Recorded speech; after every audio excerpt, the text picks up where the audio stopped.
Welcome to the 1 Minute Apologist. We interview the world's leading apologists to provide credible answers to curious questions. Do you think that the Shroud of Turin was actually property of Jesus, so to speak? Do you think it was his shroud? You know, there's a side of me which says, why should anybody care about my opinion? Because I kind of just like to hang it out there and let people make their own choices. Because I tell people, my conviction depends on, what day it is. Sometimes I think, we have to work out a couple issues. Other times I think, this is difficult to get out of. And usually I'm thinking that one, but I still don't say it has to be. Here's how I would argue. If your child is doing a paper for school on crucifixion, don't let them use Jesus as an example, because it wasn't a normal crucifixion. Things that were done, for example, why do you put a crown of thorns on somebody who's believed to be a king?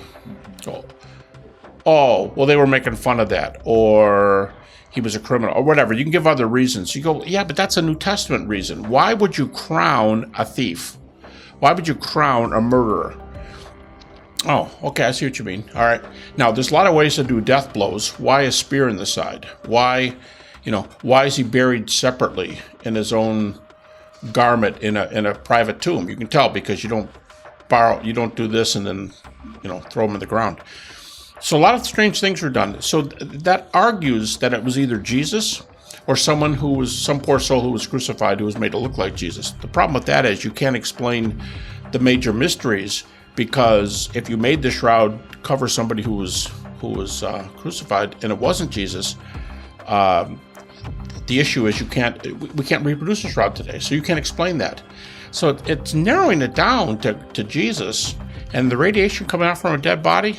I mean, it's at least possible that we're talking resurrection here, and I mean, I'm not dogmatic about that at all. I'm really open as to whether it is or isn't, but it might be evidence for the resurrection.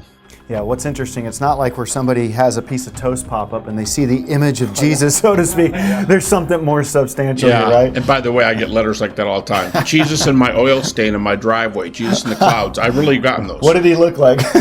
Yeah, different. They're all different. So, thank you. You're welcome.